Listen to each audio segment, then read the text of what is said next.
Pencurian sepeda motor kembali terjadi di Palembang, kali ini menyasar rumah di kawasan Ilir Barat 1.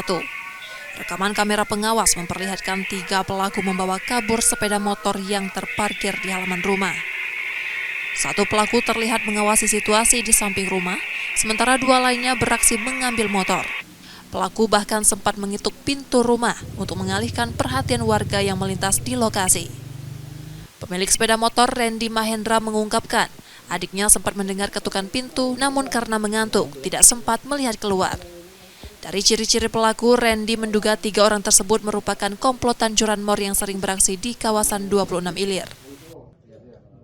Pas subuh tuh ada yang ngetok subuh tuh. Nah, adik ini tak perlu dihiraukannya kan. Hirau siapa? Kiranya aku kan baru balik subuh tuh. Paginya dia